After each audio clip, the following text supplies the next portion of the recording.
Hello people, what is going on? Challenger EX coming at you with another fantastic video. You guys know what time it is. It's time to go over the Dofus Touch Missive number 16. For you guys unfamiliar with a missive or what is a missive, this is pretty much the developer's way of kind of recapping, reflecting back on the previous year, in this case year 2022. On that subject, Happy New Year, guys. Hope you guys had a fantastic year. And I hope you have a even better 2023. But a missive is pretty much a long letter, reflecting back, looking at the updates, how they impacted the game, how they impacted the community, and looking back at them with hindsight and using that knowledge and kind of seeing in what direction they want to go with. So they're going to talk about a little bit of the past, a little bit of the future. So if you've been out of the loop with Dofus Touch for a bit, and you kind of want to get a catch up, kind of want to get a little bit of context of where the game is at, what's the state of the game, this is going to be the perfect video for you guys, because we're going to go over a whole lot of info, mainly stuff that happened over 2022 and stuff that's going to be coming up and what to expect in 2023. So without further ado, let's get started. I'm just going to read through this, give my opinion, give my thoughts, analyze. So guys, feel free to tab out. This would have been a Dofus Touch Talk episode, but we got video now, guys. We've been moving up in the world. We're leveling up. We're going places. So feel free to tab out or follow along, whatever is the case. I'm only going to be talking here. And this is unscripted, of course, unedited. So if I choke, if I jarble a little bit, it is what it is. So let's go in there. Let's zoom in a little bit for you guys. Ooh, look at that. We got tech now. We got tech.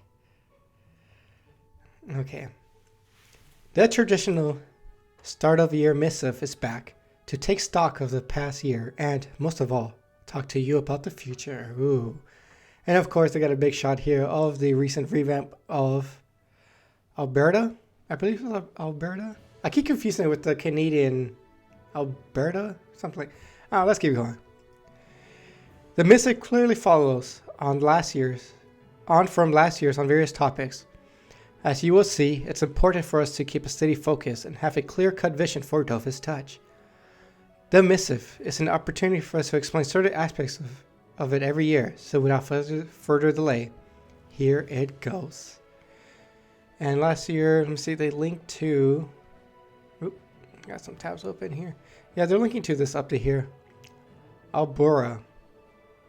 So that's the update they're referring to here. This is where the link takes you. And of course, I'll have this divided up into chapters if they're not already. 2022 was a great year. We're pleased to tell you that the game is doing great, as evidenced by an internal traffic figures, the size of our updates, and the number of players for that matter. This has been one of the best years since the game was launched, if not the best. So guys, this pretty much tells us the game has a healthy amount of people, has a healthy amount of population in the game. Regardless if we see people coming into the forums, people coming into Discord, oh, the game is dead, it's empty. It's not the case. The developers are pretty much telling us this is the best year the game has ever had. Pretty good, pretty awesome. It's good news for everybody.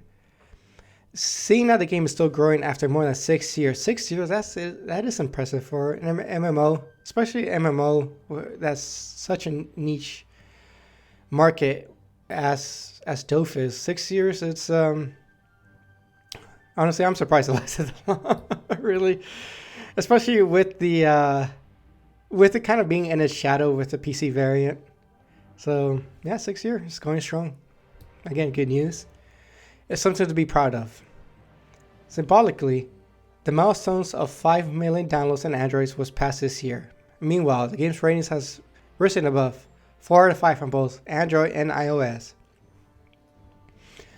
As explained in this devlog, which links to the start of the game revamp, that's what that links to. All this data almost prompted us to rework the start of the game. Okay, so I see this kind of makes sense why they decided to tackle the beginning of the game once again, because this is the second time they revamped Incarnum. And I guess they're seeing just a huge influx of new players. But these are new players who are not necessarily sticking with the game. So at some point, when they start the game in Incarnum, they kind of drop off, which is was kind of a spark for them to revamp what used to be Incarnum. So let's keep going. For the record, and since we're talking about Albura, this update was a real challenge for us. Changing this part of the game required a whole lot of upfront work, analysis, testing, and development. We didn't want to neglect our historical players at the end of the year, so in addition to this, there are changes to hundreds of items of equipment, the release of Spellmaster seals, the changes to the Colosseum, and everything else you might have already discovered in this changelog. Yeah, so last year, if we go here to my tab, let's zoom out a little bit. So typically Dofus Touch, we go through, let's say 1, 2, 3, 4 updates throughout the year. Pretty much an update every 3-ish months. And coming off, and where was I going? All right. So usually the end of the year update, usually November, December, is a big content update to Dofus Touch. In this case, it was Albura, which gave us an update that mainly affected new players. It didn't really have much of an impact to veteran players. So that was a bit of a shame, because these updates usually tackle, mid-level to end game stuff. But of course, I mean, this you can't neglect this stuff too, because this is how people connect with the game. This is how you create fans with the game. So this, even though this is a beginning area where people are going to be here for like an hour or two, it's a big deal to the overall scope of the game. So this was the big content update last year. And of course, along with it were some little stuff here and there for endgame high-level players. But yeah, this was the big update last year. Let's go ahead and zoom in a little bit. Here we go. Nice shot of the update image. It was a mammoth task, but at the end of the day, we're quite pleased with the outcome. But it isn't over yet, as you'll find out in the rest of this missive. We'd like to thank players who gave us feedback during the last beta for us to improve the experience with their future companions in the world of 12, especially when it comes to Albura, but also emblems. And so I believe, I get a feeling they just like Google translates this stuff, so a lot of the grammar doesn't make sense. So if I stumble a little bit, that might be it.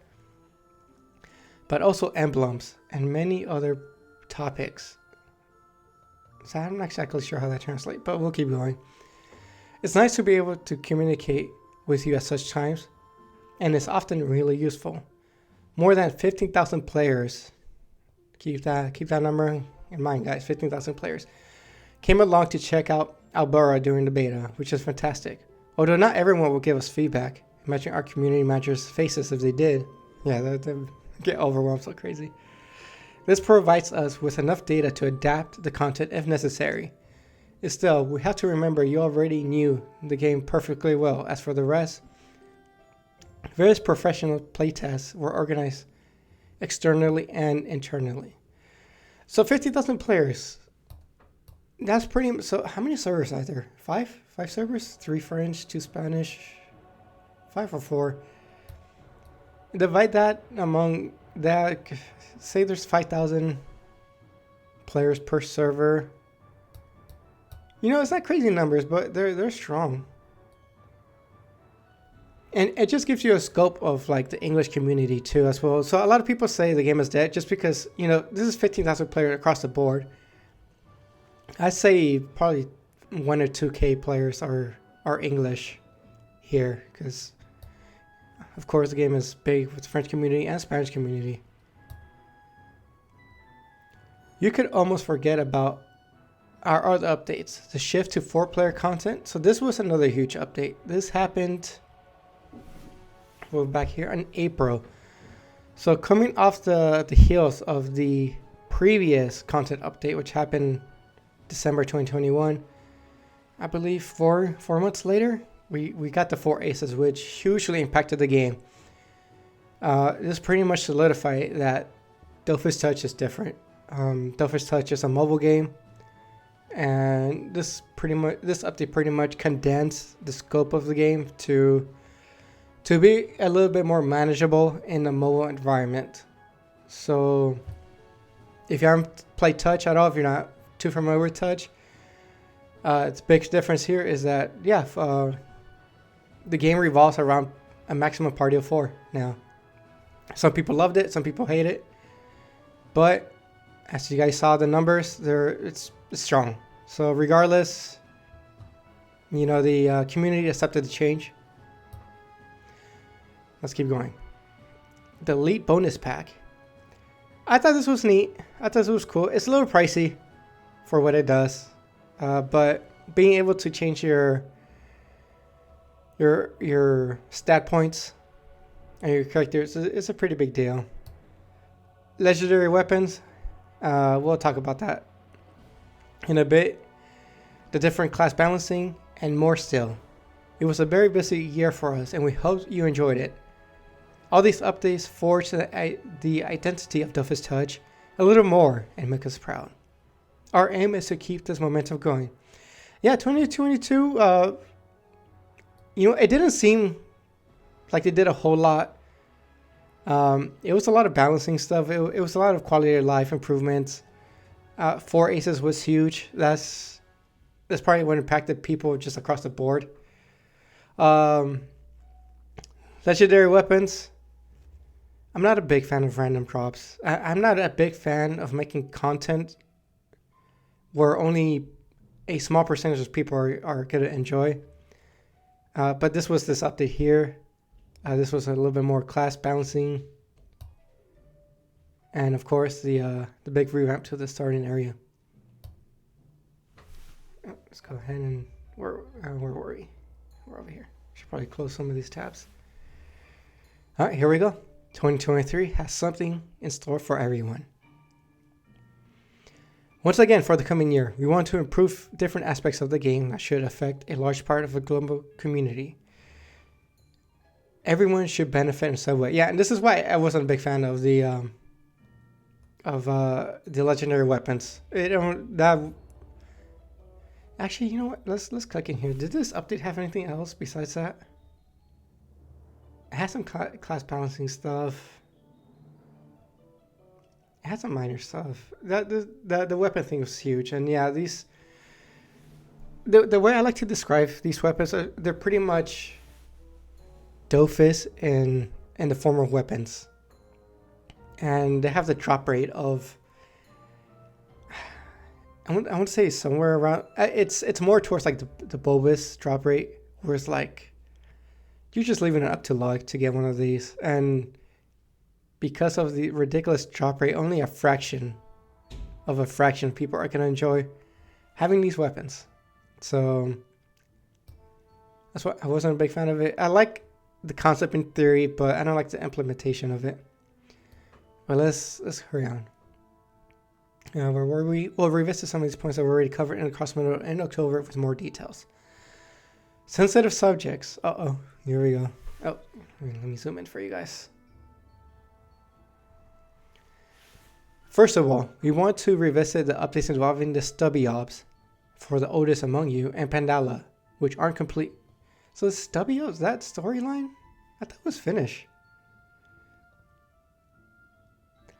I don't know, it's been a minute since I did that storyline, but this is the one where it was like intertwined with the Oredo Island stuff, the Kenya update. I don't know. I didn't feel like this kind of ended in a cliffhanger. The Pandala, we know that there's another Dofus revolving around this, which is like the ink and paper Dofus. But let's see what they say. The next part of the Stubby Op story and revamping Nullifus were considered. It was a real desire of ours at the time, and unfortunately we couldn't afford to release everything in just one update. This contest has been buried for good. Hasn't been buried for good. Okay, whew. My heart jumped a little bit. But you probably shouldn't expect to see it for quite some time, let alone 2023. Well, that's a little bit of a bummer. I was hoping we get past the whole Pandala stuff. I'm hoping like just get it done, just get it out the way. Let's move on. Like Pandala, let's see. Let's go back to this. Let's go back to this. They started messing with Pandala. Oh, let's go back. CEO patches. It has to be. Okay, that's it. Alright, give me a minute, folks. Give me a minute. September 2021, is that?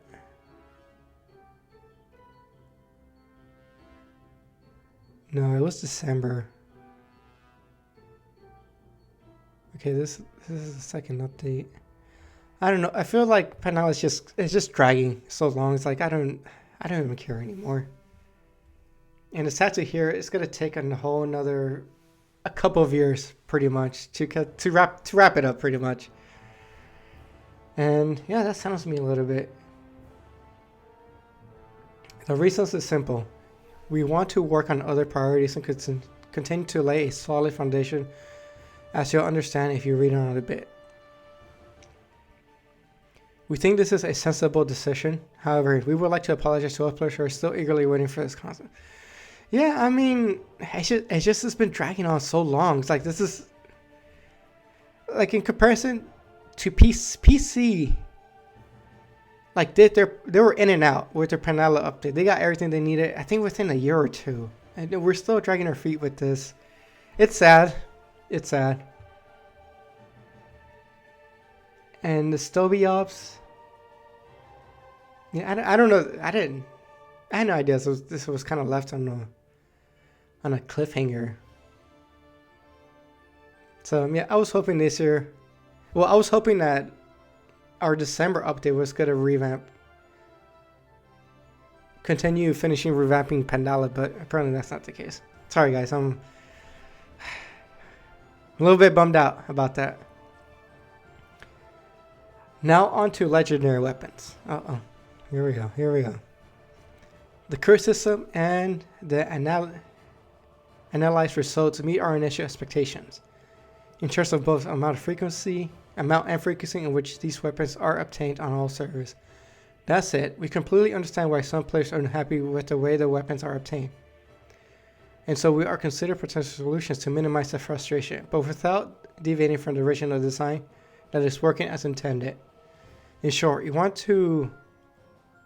we don't want to promise anything because we aren't sure about changing this mechanic, but our team is discussing the issue. Right now, it's time to get to the fun part. Alright, so let's talk about the legendary weapons.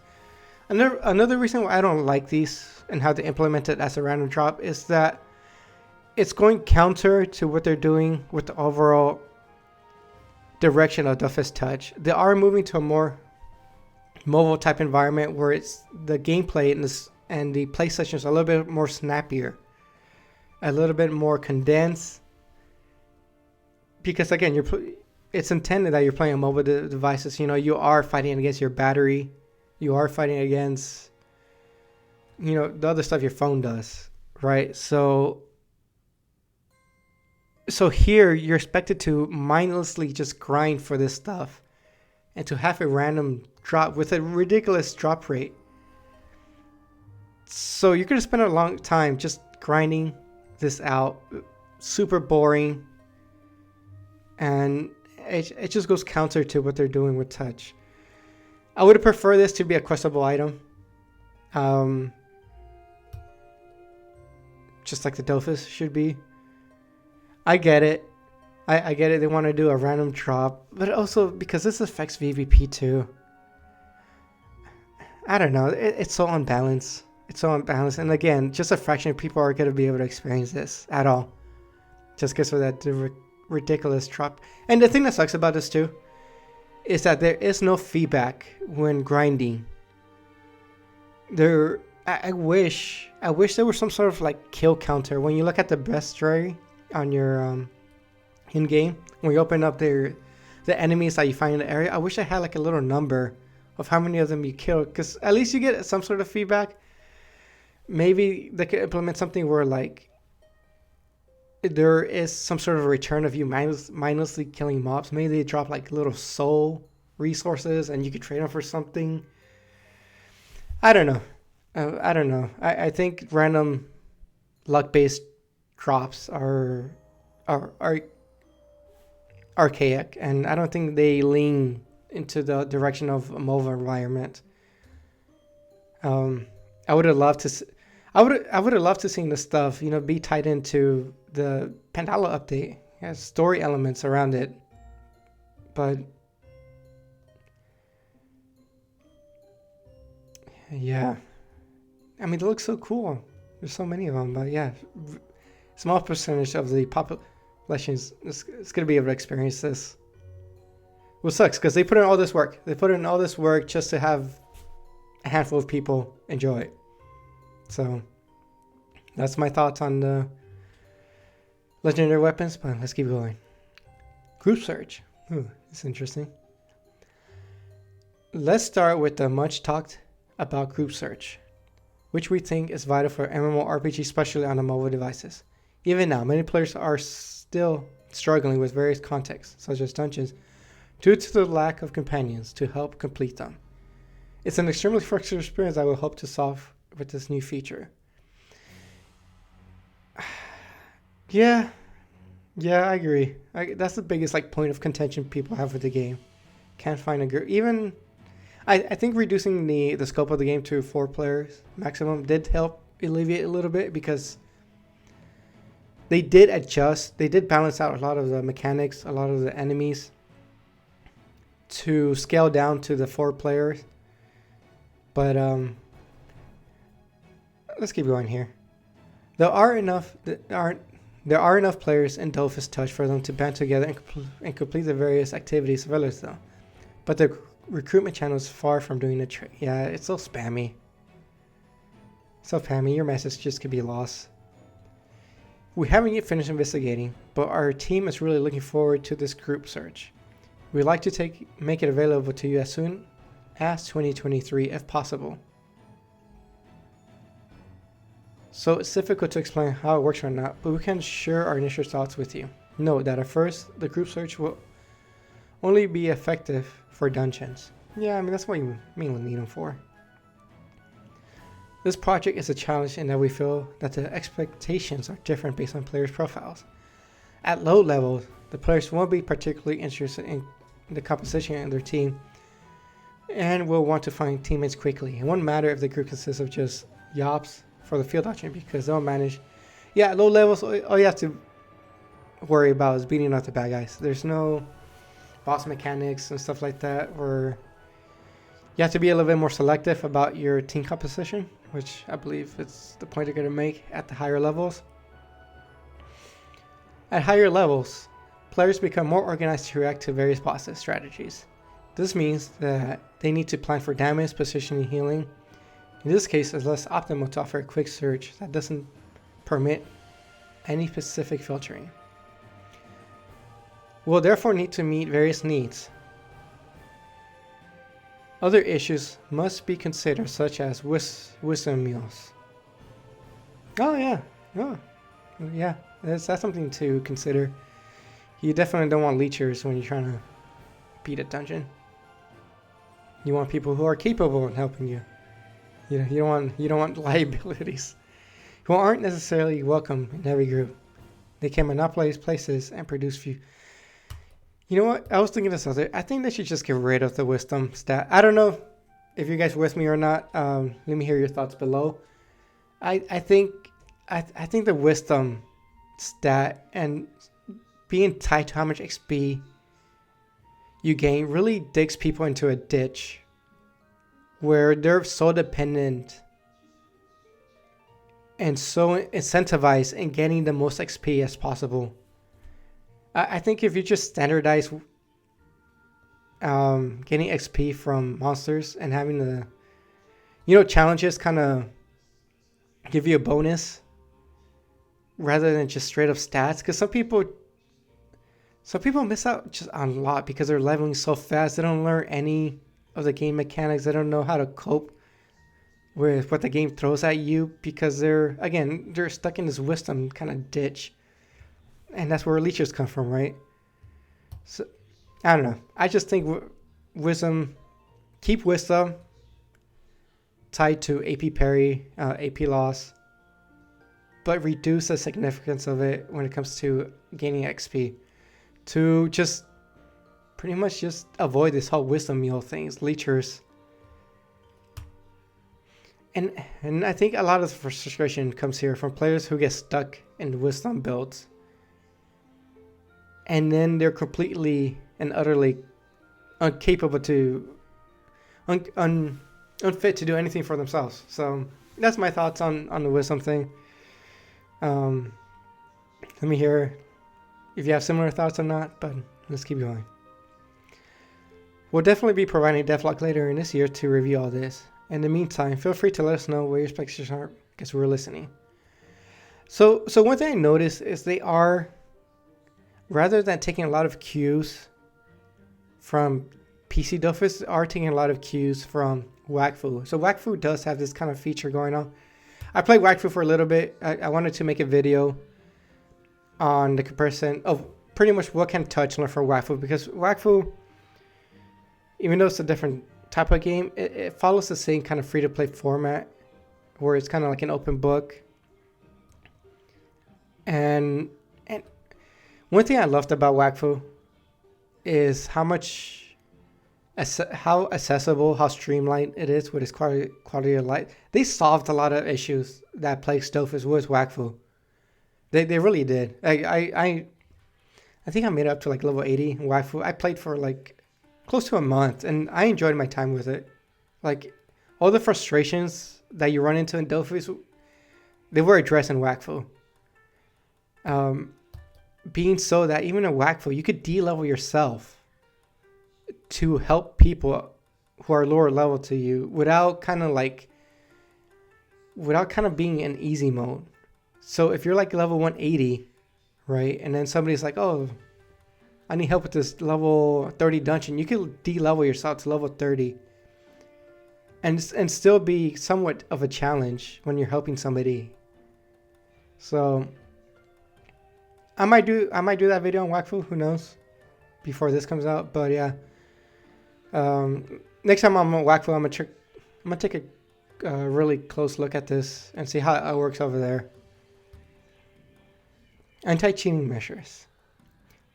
We'll continue to strengthen our efforts in dealing with bots and modified clients. As you've already seen, greater efforts have been made in this area since late 2021. Yeah, I don't know if they implemented some sort of auto detection when it comes to emulators and third-party software, but I do know a lot of people got hit.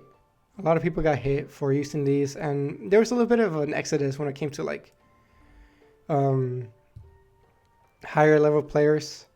And yeah, so if you guys are using that, you know, it is against a TOS, but in case you didn't know, you know, you guys got to be careful there because it is a bannable offense.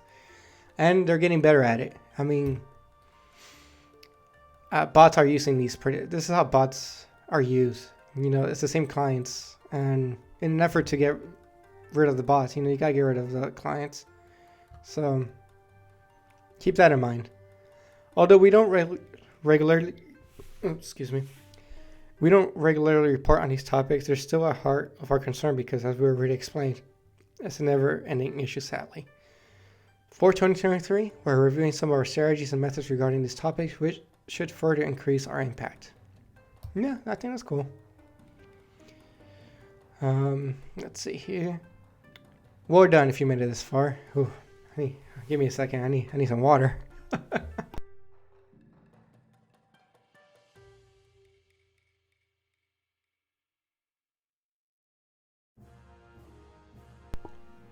All right, we back. Well done if you made it this far. There's still a bit to read, but first let's give a code. Here's the gift code before you go. Oh, okay, so nice little freebie here, DT 2023 Biz. and there's a link to use it. So make sure you redeem this. A free freebie. So next little section here is Revamped Tactical Mode. It was already updated in a countless other MMOs, so Tactical Mode in Dofus Touch is finally catching up. Actually, we've already did some analysis and testing 2 years ago. We wanted to keep our maps, sceneries, atmospheres, etc. insofar, I would say, intact as possible while improving the accessibility of fights. Here is an example of our research on the subject back then. Okay.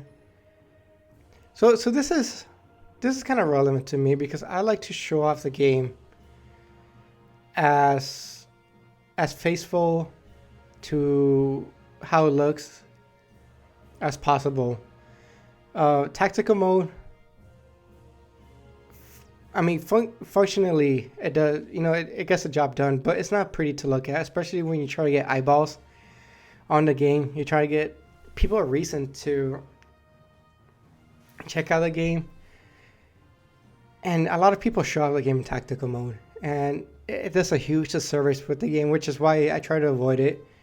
It can be a little bit annoying sometimes because you do have elements where they cover your characters or covers a huge portion of the maps. And it sucks because it does get in the way of gameplay. It makes things hard to see, especially on a mobile device where you're trying to target little squares. So I get it why people do it. But again, the game, it's a beautiful looking game. The illustrations, the art on it, it's amazing. And it sucks when people just turn them off because they get in the way. The scenery elements were replaced with smaller blocks, holes. However, these weren't satisfied with the results and requires a lot of technical efforts at the same time.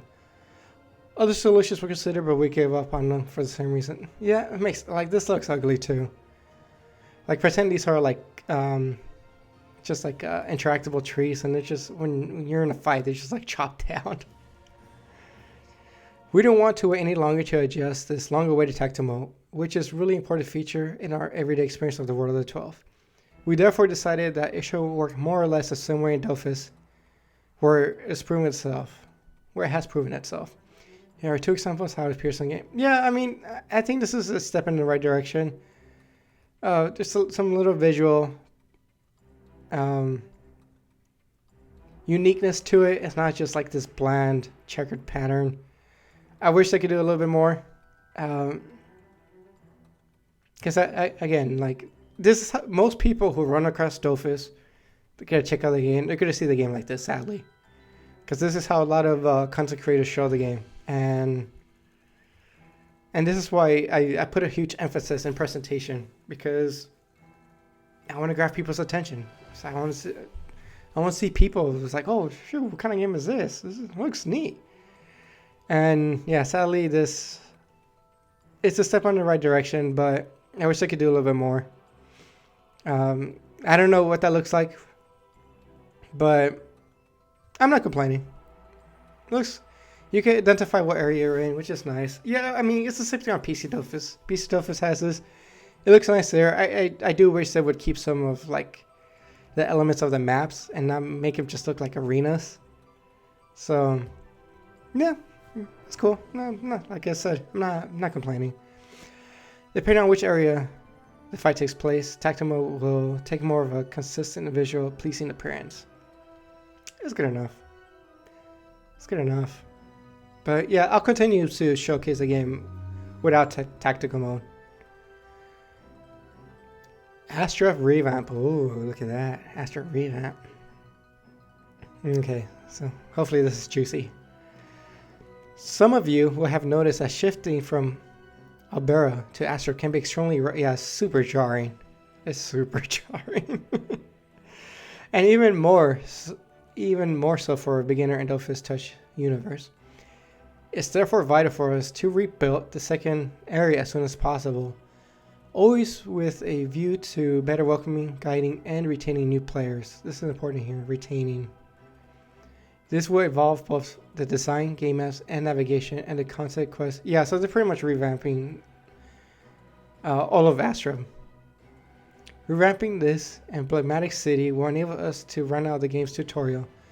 Several mechanics profession guilds train are yet to be introduced for players, and we wanted to do it at a pace that they could manage. It will also be an opportunity for us to introduce a little bit more background of the Dofus Touch universe and the crossmodes. I really hope they start building the foundation for quests about Dofus. Like this has to be it. If they don't do it here, then it's a huge missed opportunity. I've said it before in previous videos where like these Dofus eggs have to be an integral part of the story and the player experience. The game is called Dofus, and it's been a long time coming. Where these need to play a big part role in the player's experience with Dofus.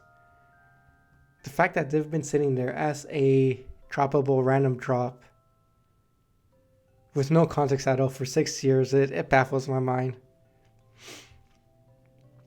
Even though we didn't talk about it in the update 1.57, from the very beginning, the Xelor Revamp was planned with the Astrub Revamp in mind, which is why we deliberately left out some aspects of the game to be introduced at a later date. Oh, and how fitting, we got the nostalgia soundtrack playing in the background.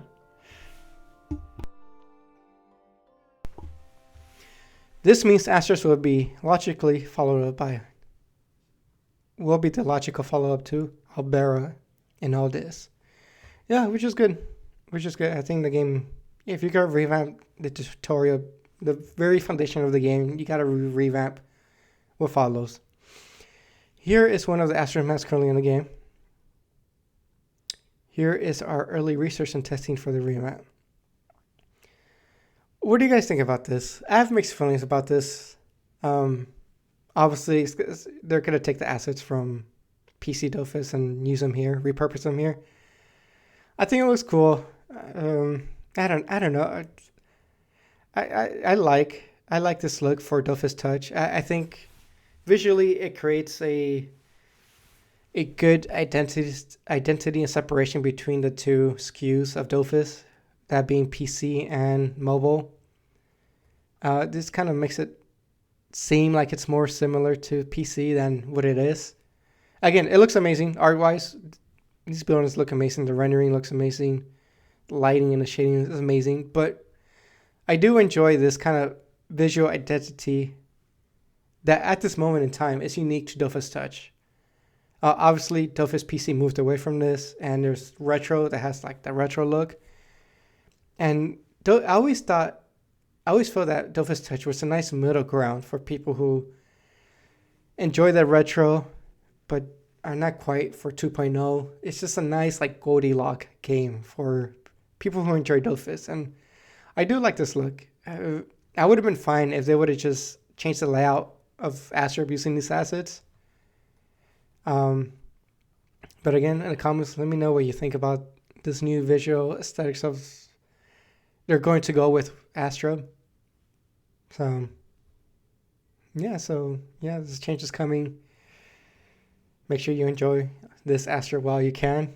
But I'm excited nonetheless. So this map probably won't be used as such in the game, but it does show where we're heading. Yeah, they're showing art direction pretty much. And it's pretty much 2.0 art direction. What we can already tell you is that things there will be again Google Translator. Well, what we can already tell you is that things will be much nicer. There you go, that's what they want to say. Especially when it comes to the wall surrounding the city, the layout of the various buildings. It will be so much more cohesive. There's no need for anyone who owns a house to panic because you won't lose anything. You'll keep your property. Yeah, that makes sense. And again, I'll talk a little bit more about this because I did leave a comment at the end, which I'll go over it here at the end of the video once we get to it. I'm excited. I'm excited for this. I'm more so excited that this is going to be the start of questable whether it be the Sparkling Dofus or the Emerald Dofus. These things need to be quest items, and we'll talk a little bit more about it. But I'm sure a lot of people feel this way as well. We're going to be moving on to Xelor Revamp and Balancing. Yep, here we go again. After several adjustments over the months, the Xelor class is getting its own revamp this time. It was a long wait because we needed to allocate development time for some new spell effects, among other things. It's so early to reveal the new Xelor mechanics to you, but you won't be disappointed. As for the other characters, we'll be doing some more minor balancing as you've grown accustomed to. I'm looking forward to Xelor. Xelor is been kind of like a fan favorite class for me. I like the whole idea of time wizard. I don't play a Xelor. I have a good friend who she loved the Xelor. That was her ride and die class. But I have high hopes for this. So far, the class revamps, they've been great. My favorite one's still the Any, and if it's at the same level of that, where like it really solidifies the class and what it does. Obviously, they're gonna do the 3 elemental thing. Right now, the Xelor is viable in kind of like all 4 elements. But again, I think for Dofus Touch, you have to take a look at how they're doing things in Wakfu, because I believe they're taking a lot of it just because of the nature of the game. It's free to play. It's on mobile. Wakfu has this thing too where each character has 3 different branches. You can't build them in all 4. So I think one branch is definitely going to be the... I think they're going to get rid of... This is just me speculating. I think they're going to get rid of... I was going to say Earth. Because I don't think Xelor is like a damage class. So I don't think it would have like a dedicated hard-hitting build. I do think it would. So I'm thinking it's gonna keep agility, because Xelor is a somewhat of a positioner, right? They manipulate time, right? And which in game mechanics translates to moving things around the map, right? We do have like the rollback spell, the rewind spell, right, where it kind of repositions you. So I think agility, they've really been hammering down that agility it's usually the path of mobility and positioning. We saw that with the Craw to some extent, even though agility the agility characteristics kind of fall positioning, mobility, and poison, right? From what we've seen. So a agility Xelor would be a Xelor who accelerates in positioning. So a lot of these positioning spells we could see under the agility branch. Fire, I think traditionally Xelor's always been associated with intelligence and the fire build. I think this might be the damage build for the Xelor. It might have some little quirks here and there, but I think fire is going to be the damage build for this. And of course, AP removal. I know overall the designers have been kind of moving away from AP draining. But I think the water build is going to keep some sort of identity to AP manipulation. So that's my prediction with the Xelor. I think they're going to get rid of the Earth hard-hitting build, because that's not very Xelorish. The Xelor's not a yop. So stuff like what's that fist of this punching? What's that spell called? Am I gonna have to look this up? The punching, the Xelor fist spell. I think that's going to be transformed into an agility spell. But we'll see. Like, I could have never predicted what they did with the Any. The Any doesn't play anything like it does, like in PC. So I'm looking forward to this. It's going to be exciting. Moving on to PvP. Or PvP people out there. You guys know me, I'm not a big PvPer, but a lot of people do enjoy it. Yep, here we go again. Again, as announced in the last Massive, we started researching PvP player versus player last year. This will most likely be the big thing in, oh really, in 2023. A big focus on PvP. Yeah, that's interesting. I don't know. I don't know about PvP. I'll give my thoughts on it in a bit. Once again, we won't reveal too much because it's too far early. Ideally, over time, we'd like to have a permanent and balanced core content, along with other seasonal content such as Session Island for PVM. The inter-server aspect is obviously really appealing to us, especially for the Coliseum, but it's quite complex and time-consuming feature to implement. Despite the fact that it's available in Dofus, we are continuing to study this project, but to be honest, it will probably be a very difficult to this point in 2023. So this first major PvP update in 2023 will presumably be without inter-server aspects.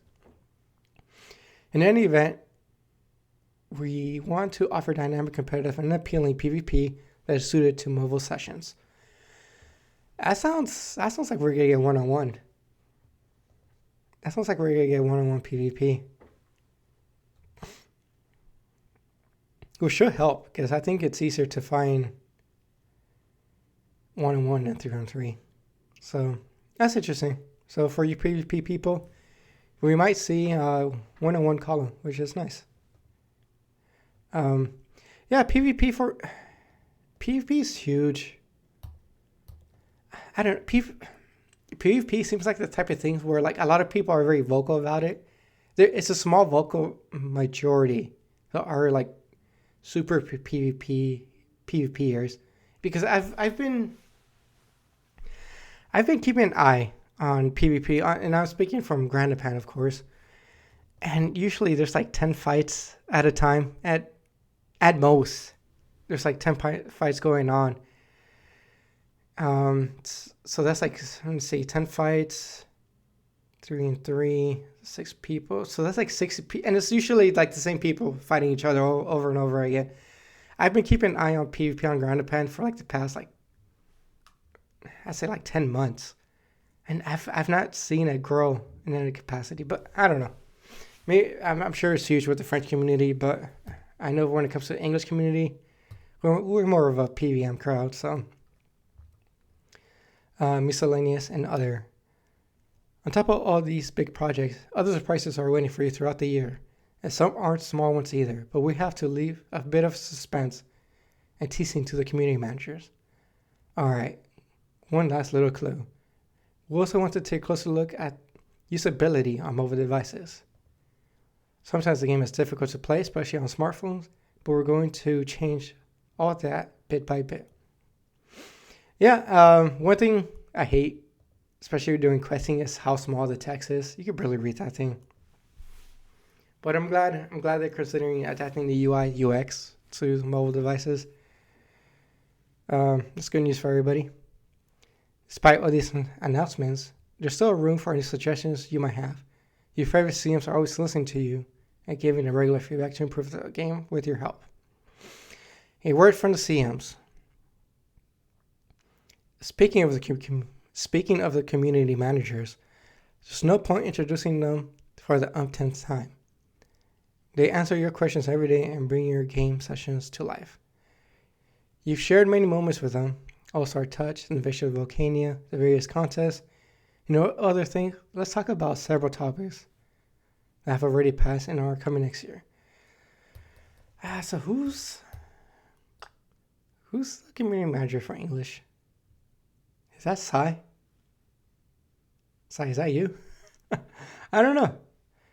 Do we have a community manager for English? I feel like I never met him or heard about them. All-Star Touch. Again, this is more PvP stuff.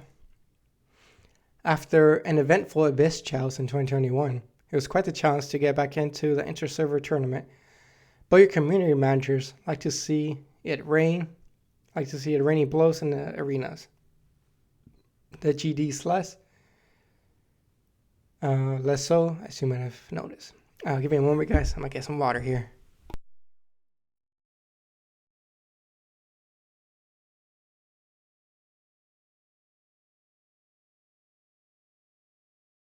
All right, we back. Oh, music. Music went off. Yeah, here we go. We got music again. Let's see, where were we? And there was a strong desire to start another inter-server tournament. Yeah, these were cool, but again, I was looking at the numbers for this stuff, and they're so small. This, yeah, but we'll keep going. I'm not a big PvP guy, so I can't really commentate. I can't really give a good opinion on it. So, the first issue was finding a time slot for the tournament. As the September update was almost finished, we had to move very quickly with the end of the year update, which was taking up a lot of space in our communications. That's why we decided on a format where the stages would be held over the weekend, which many people liked, but others didn't. When it comes to timing, it's hard to make everyone happy, fortunately. Speaking of time, the second issue was the international side of things. The first All-Star Touch was for the French-speaking community, but it was unthinkable to limit the tournament to 3 servers this time around, juggling 3 languages. Times for several countries, and everything in between was a real challenge. But one we accept. The final issue was making the tournament to go out without a hitch. Just like in every tournament, there are those who come very disappointed. It's not easy winning a tournament of this scale, but we can safely say that All-Stars Touch number 2 was a success. Well done to all of you for what you brought to this event, both in the arena and in the stands. And of course, well done for the participants and winners of the Herd the Grice server. See you in 23. Okay. So yeah, so most likely we'll see another one of these sometime this year. Podcast. That's interesting. CMs are also creative people. We enjoy working on projects to best communicate with you. We had a lot of fun recording some podcasts in 20... They had podcasts? This is the first time I hear about this. To share the feedback on your everyday suggestions, but we were faced with the reality that since each project required great time and effort, not enough people listen to the podcast compared to how long it took to produce. Oh, welcome to my world. Welcome to my world. Making English Dofus Touch content. At least we tried. It's obviously won't be the last concept we'll introduce. Stay tuned. Hey, if there's a community manager on the English side, feel free to come to my podcast. We can make it happen. We can bring back Dofus Touch Talk Radio. Events in 2020. Oh, this is a long one, guys. Events in 2022. We had a great year in 2022. There was the appearance of the Leprechaun and Pandala giving out nachos. Was there? I think I vaguely remember this. During the May Sale Munch, the Christmas boss is taking over Volcania and many other things. It's true that we enjoy ourselves, and having a production team that agrees to go along with our ideas is really a strength in our daily work. What about you? After all, these projects are for the benefit of the community more than anyone else. What event made the greatest impression on you and why? Or should we say, what ideas, no matter how outlandish they may seem, would you like to see? Pandas invading Ankamu, one-legged gnomes from the evil forest dancing under the full moon, and miss the statues of the 12 to open. Share your best ideas with us because we're reading the comments thoroughly. Let's not forget that all events offers by the Game Masters. A big thank you for them for offering all these. These events they were cool, they were fun, but the best event has to be that weird, the one with the funny name. The one that had you going on a crazy goose chase, solving puzzles. There was like a crossword puzzle. There was like a riddle.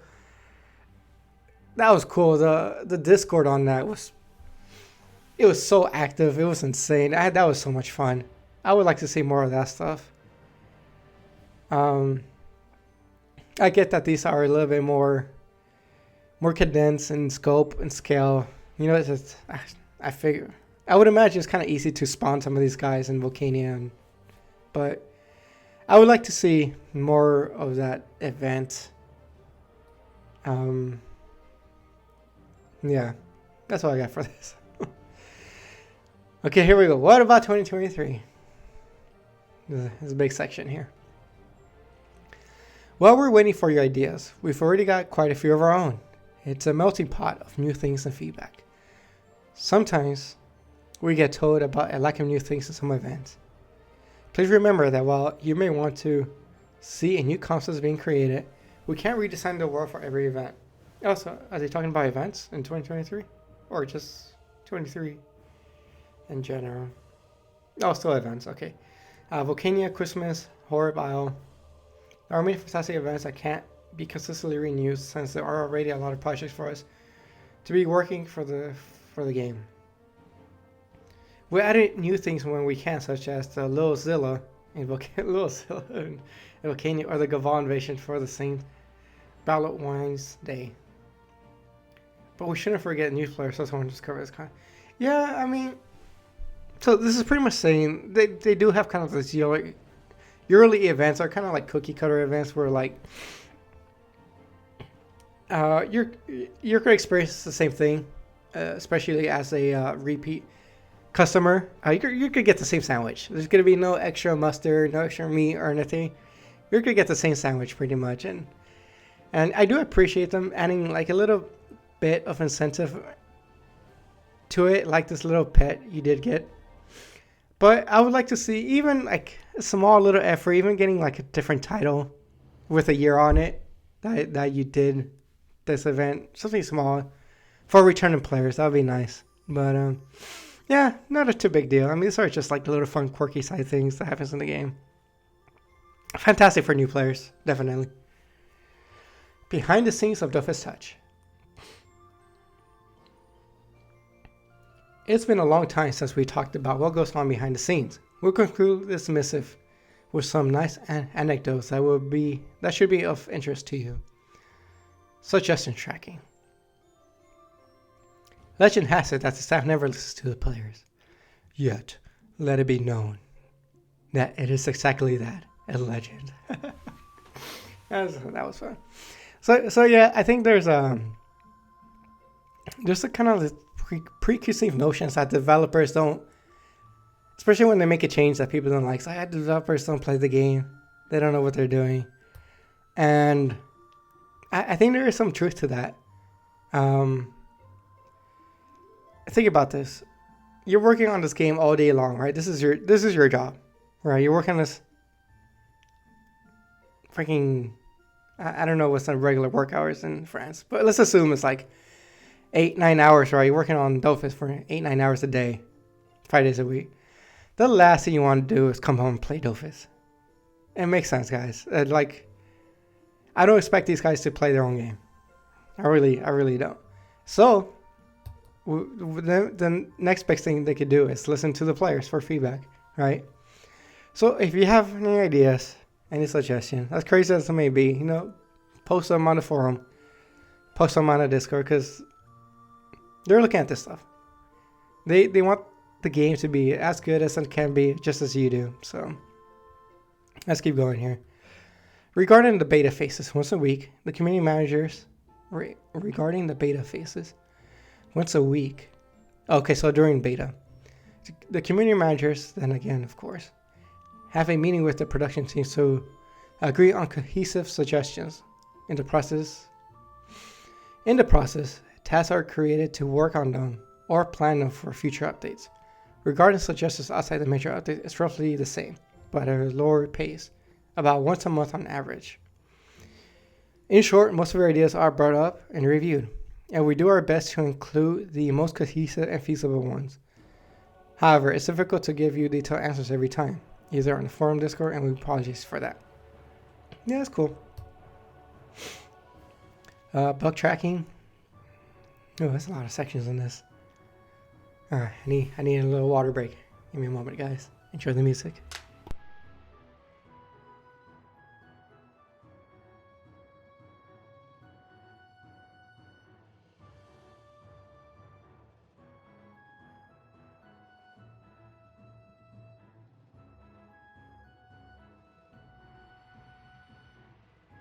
And we're back, and we're back, and we're back. Holy smokes, I just saw. We're at the hour mark, folks. Oof. Talking about Dofus, serious business. Hope you guys are enjoying the video. Make sure you guys hit a like if you are. Leave a comment if you have any comments. Let's keep going. We're almost done here. We're almost done. Bug tracking. A new member has joined Dofus team for testing purposes. His name is Fadu. Are these names, are they like references to Dofus characters? I don't know. I don't know if that's just a real French name or not, but you never get names like John or Jake or Paul. You get to Fadu. Alright. And some of you might have already met him on Discord. He won't hesitate to get involved in this platform or the forums. Is he like a French guy? Because this is the first time I hear about him. He has to be a French guy. Those avoiding the need for community managers to go back and forth between teams. This reorganization has already helped us a lot with a lot of tracking reported problems. In previous years, major problems sometimes persist for several months, if not longer, and this was clearly unacceptable. We apologize for that once again. We're now trying to be as reactive as possible regarding the issue. On that note, a survey was sent out a couple of weeks ago asking you what the issues you had with asking you what the issues had the most impact on your daily life in the world of the 12. We had a chance to review these, and a number of the key problems are coming to the forefront again. Loading issues, incorrect AP MP values displayed in combat, monsters trying to skip the turn, and various other. Yeah, I've been running into some of this stuff too. We'll dig deeper into all these issues as soon as possible this year. Our thanks to this player completed the survey. Updated surveys. Oh man, this missive is, they really meant it. After each major update, we send you on a survey to get your impressions. We get very little feedback from these for the same reasons as explained above, but our team really do use them. The survey is managed by one of the teams linked to the marketing. The survey is managed by one of the teams linked to the marketing department. Why the marketing department?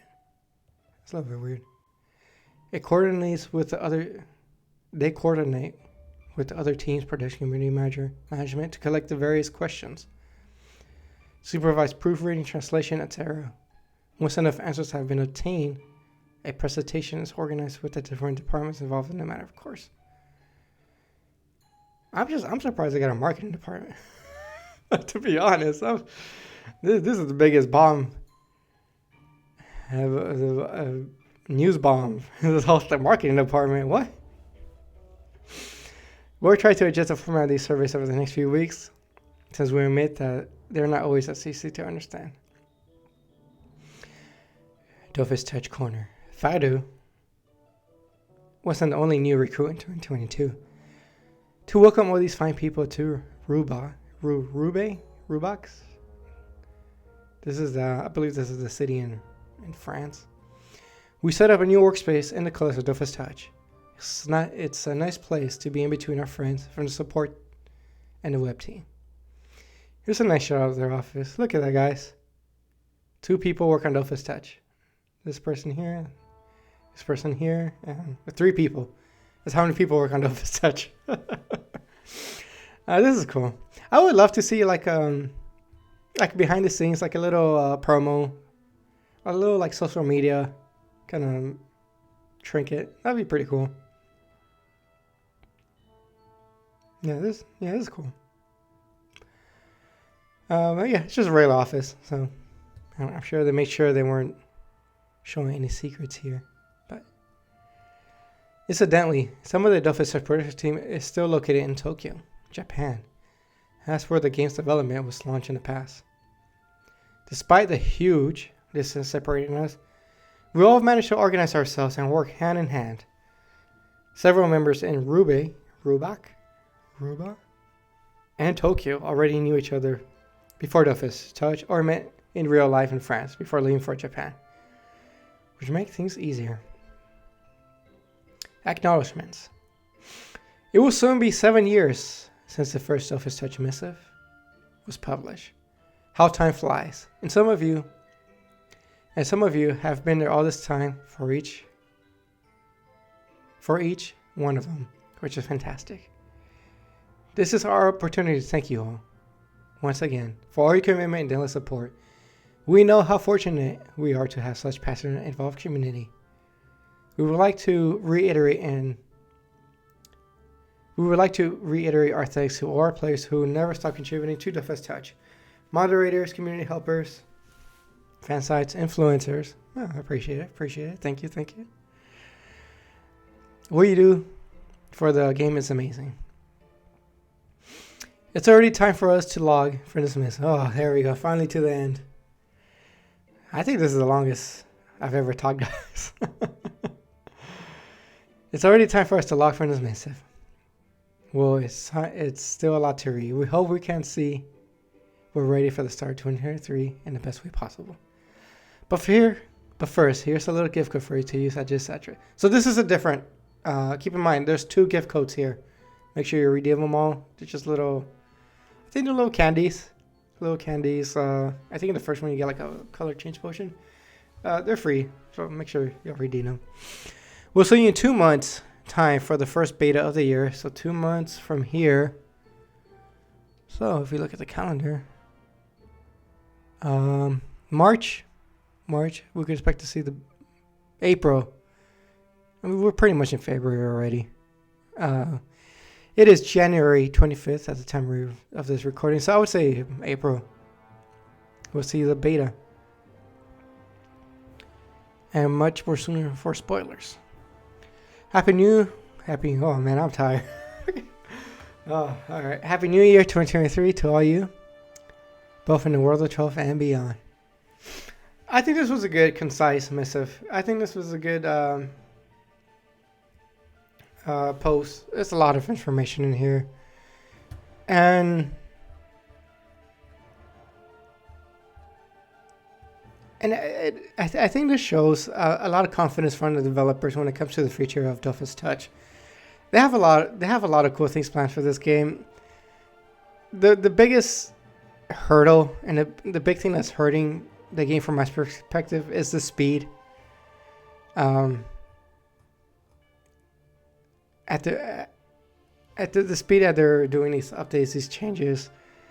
Again, it's been 6 years, 6 going to 7 years that Dofus Touch has been operating, and just 6 years in, we're still like touchifying the legacy classes of the game. We're still doing like trying to create touch versions of how these classes would play in the mobile environment. I mean, it goes to show like it's a lot of work that goes into this, guys. It's a lot of work that making sure things work, things don't break, things keep balance. People are, it's a lot of work and a lot of pressure too, where you're trying to iterate the game. You're trying to move it forward without upsetting the community and fans. So, I give them props. Definitely a lot of props. They're not perfect, of course. Some things will be done better than others, but there is a lot of effort and it's a lot of work these guys are putting in to make sure Dofus Touch is the best it can be. And that note, I left a comment at the end, and it was mainly about the whole revamping the thing and really pushing. I'm glad that actually I'll go over here. The gist of the comment was like I really wish they would take a hard look on why there's a huge disconnect with the general audience when it comes to not just like the Western audience, but just like growing the game beyond just being I mean, we all agree that Dofus is an awesome game. It's an awesome franchise. It's got cool characters. It's got a cool story. There's no reason why the game shouldn't be huge here in the West, in the US. There's no reason why this shouldn't have a huge fan base. And I do think, as much as I love the game, there is a lot of flaws when it comes to the design of the game and why people don't stick with it.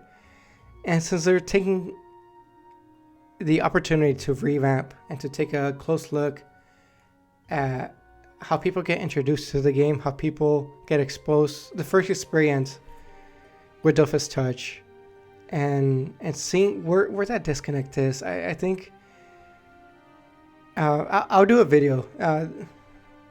I don't know if it's going to be directly after this video, but I'll do a video taking an analytical look at the revamp of the beginning area and just kind of putting it out where it works and where it doesn't. Because I think the game has a lot of potential. It has a lot of potential to get new people interested in it, get new fans. But there's something about it where people don't stick with it. They either think it's too hard, too complicated, too something. So something's up where people don't stick with it. So we'll be doing that shortly, where we'll play through this whole area and just commentate, take a close look, what's working, what's not, what other games are doing, right? And I think a big part of it is getting the Dofus in there. Getting the Dofus. One thing I do bring out here in the comments, it's making the Dofus a focal point of the game and really driving that home. Like, the game is Dofus. The game should revolve around the Dofus X. The story should revolve. The player experience. I talk about player progression, how those should be markers. Should be marked with the Dofus, right? There should be a clear path for a player to follow when they're not out exploring, doing their own thing, right? They should always be able to fall back to this main storyline where it is kind of linear, but at the same time, there's direct feedback with progression, right? Obviously, same with PC, I think that the Emerald Dofus is like the first one you get when it comes to like the primordial Dofus, right? And then it's followed up by, I believe, the Crimson Dofus, the Turquoise Dofus, and so on. So I think Touch kind of needs to follow a similar roadmap to what they're doing on PC. And it starts here. It really does. It starts here in this area here. When somebody gets introduced, they need to be hooked right here. It's like, I want to learn more about these characters. I want to learn more about this game. I want to get the Dofus, right? Because grinding to level 200, there's not much substance there, right? At the end of the day, story has a huge impact on people and how they relate to the characters. If you make an engaging story, people... This is why movies are huge, right? Because of storytelling elements. And I think that's one of the huge disconnects Dofus has right now, where like these Dofus are not even relevant to the player. I spoke about this earlier. They're not relevant at all. The game is called Dofus, and as a longtime fan of the franchise, I couldn't tell you what these things are about. I don't know why you're trying to get them. I know at some point Ogress gets them. I don't know how he gets them. I couldn't tell you anything. Like, the developers could be like, hey, I'll give you freaking $20,000 if you tell me the story of Dofus. I would be totally just blank. I wouldn't tell you what the heck. I don't know why Dark Vlad has this. I don't know why Soft Oak has the Turquoise Dofus, but also Dragon Pig has a Turquoise Dofus. I thought these were like unique items. I thought these were like single powerful items, so I don't know why there's two of them. So there's a lot of disconnect when it comes to story. The gameplay is solid, of course, but it's a story. Story is huge, and this is Ankama, right? And this is the thing I don't get, right? There's this whole cross media company. They make animations, they make books. This is the core of their like philosophy, storytelling. But that is so absent here, and if it is here, it's so disjointed. And and I really hope That's what the developers look at, and how they can start implementing this, and how they can incentivize people to stick with the game, right? With using the Dofus as little carrots on a string, right? Oh, I got the Emerald Dofus, but you know what? I hit this story beat. We're like, oh shoot, now I need to go get the other one because this is gonna happen if I don't, right? There's, again, we'll talk this about in depth when we go over this. Stuff like call to action, right? What's the purpose? Why are you looking for this stuff in the first place, right? And we'll make a lot of comparisons to video games. I have a lot of notes written down where, like, I guess I'll give you a little teaser here, but like, you know how like in even something like in Mega Man, right? Or I say Metroid, right? Where like you start off, it's what gets people hooked is like you start off as this powerful thing, right? And then you lose your powers. That's a hook for people, right? Kind of getting yourself back up to power, or having a bad guy. Who's the bad guy of Dofus? Are you trying to stop something? I don't know, right? Again, incentive, storytelling, hero's journey, simple stuff that's just absent here. But all right, guys, that's enough chit chat for me. This is a long episode, obviously over an hour and 15 minutes. Hope you guys enjoy me going over this in depth, giving my thoughts, giving my comments on this. But Dofus Touch, I think it's in a pretty strong, sturdy position. I'm looking forward to 2023. Looking forward to what they have, how the game is going to evolve, how the continues going to keep moving forward, and it's exciting. It's exciting. And if you're new to Dofus, you know there's a lot to. There's going to be a lot that's going to keep you busy for a very long time. Definitely, like you cannot scoff at the amount of content and hours this game has for free too.